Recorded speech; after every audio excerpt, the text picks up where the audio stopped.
बिस्मिल्लाहिर्रहमानिर्रहीम। अस्सलाम वालेकुम वरहमतुल्लाहि वबरकातुहू। व्यूअर्स, कैलकुलस 1 में आज हम फिर एक क्वेश्चन करेंगे, टेस्टिंग कंटिन्यूटी। और इसके लिए जो हमने क्वेश्चन सेलेक्ट किया है वो मैथमेटिक्स ए कोर्स पंजाब यूनिवर्सिटी 2017 के क्वेश्चन पेपर में आया हुआ है। Current lecture is useful for BA BSc associate degree mathematics A course, BA BSc associate degree mathematics general, BS Mathematics, Physics, Chemistry, Statistics, IT and Computer Science, PPSC Lecturer Mathematics, FPSC Lecturer Mathematics, PPSC Mathematics and CSS Mathematics. Mathematics A Course 1, BA BSc, University of the Punjab 2017, question number 1B part. Let f be x sin 1 over x if x is not equal to 0 and it is equal to 0 when x is equal to 0. Discuss the continuity of f at x is equal to 0. हमने ये पता करना है कि function जो है वो continuous है कि नहीं है।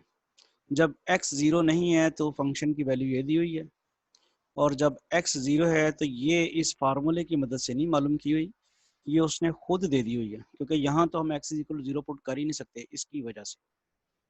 यहाँ x की जगह 0 पुट करेंगे तो 1 ओवर 0 आ जाएगा। हम ये वाली value x is equal to f of x is equal to 0 जो है वो यहाँ से नहीं ले रहे, ये उसने खुद दी हुई है। ये बात बस अंडरस्टैंड करनी है आपने कि it is given to you in very short.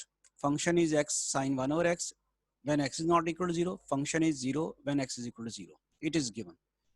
Okay, keeping these two parts of the function in mind, we have to discuss the continuity of the function.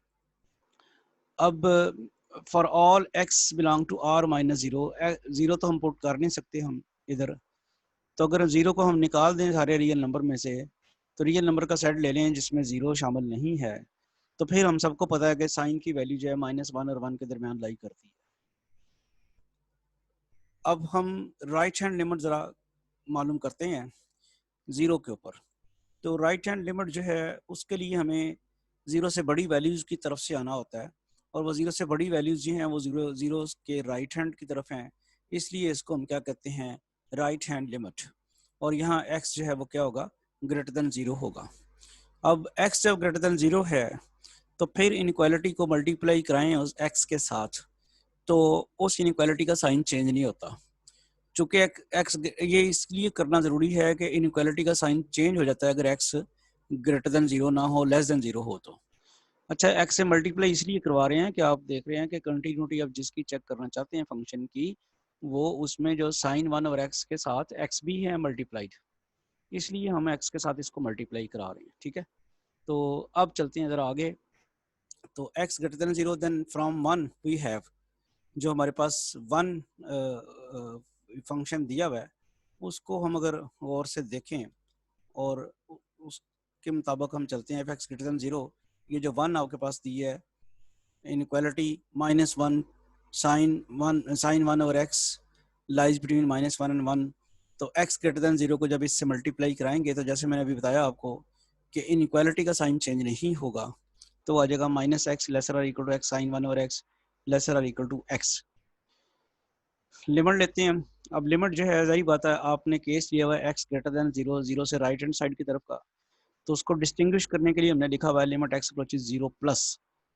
तो हम तीनों साइड्स के हम x अप्रोचेस 0 प्लस ले रहे हैं, और फिर हम देखते हैं कि x जब 0 की जगह पुट कर दिया जाएगा, x की जगह जब 0 पुट कर दिया जाएगा तो 0 आ जाएगा। यहाँ पे इधर भी x की जगह 0 पुट कर दिया तो 0 आ जाएगा। तो सैंडविच थ्योरम जो है वो क्या हमें कहता है कि अगर दो साइडों वाली लिमिट सेम हो तो दरम्यान वाली लिमिट भी वही होती है। तो इस फंक्शन की right hand limit as x approaches 0 is equal to x sin 1 और x की जो लिमिट है वो 0 है। तो limit right hand limit of the function is 0। Left hand limit के लिए हमें क्या करना पड़ेगा, हमें लेफ्ट हैंड साइड से आना होगा। ठीक है जी, लेफ्ट हैंड साइड से आ रहे हैं। लेफ्ट हैंड साइड पे x जो है लेस देन 0 है, और जब इनइक्वालिटी को लेस देन 0 से हम मल्टीप्लाई कराएंगे तो उसका साइन चेंज हो जाएगा। पहले ये लेसर और इक्वल था, अब ये ग्रेटर इक्वल हो गया, लेसर और इक्वल था और ये ग्रेटर इक्वल हो गया, तो साइन चेंज हो गया। अब चूंकि हम लेफ्ट हैंड साइड की तरफ से आ रहे हैं तो लिमिट जब लेंगे तो x अप्रोचेस 0 माइनस लिखेंगे। 0 माइनस आपने लिख दिया, और ये भी लिमिट जो है आपके पास क्या होगी, ये जीरो, ये भी जीरो होगी। फिर सैंडविच थ्योरम लगाएं कि साइडों वाली लिमिट्स चूंकि जीरो हैं तो दरमियान वाली लिमिट भी जीरो होगी। तो limit x approaches zero minus x sine one और x is equal to zero. अब इस फंक्शन की लेफ्ट हैंड लिमिट और राइट हैंड लिमिट दोनों ही जीरो आई हैं, तो इसका मतलब है कि left hand limit right hand limit बराबर आ गई हैं, तो वो जीरो का आंसर है। तो left hand limit right hand limit अगर इक्वल हों तो जिस पॉइंट के वो इक्वल होती हैं, जिस नंबर के, वही लिमिट होती है। तो हमने ये प्रूव कर दिया कि limit x approaches zero f of x is equal to zero, limit exist कर गई है और वो है भी जीरो के बराबर। It is also given that f of zero is equal to zero, function की जीरो के ऊपर वैल्यू तो ऑलरेडी दी हुई है। We conclude that limit x approaches zero f of x is equal to f of zero, यानी जो हमने लिमिट फाइंड की है वो भी और फंक्शन की एक्चुअल वैल्यू वो भी, वो दोनों आपस में बराबर हैं।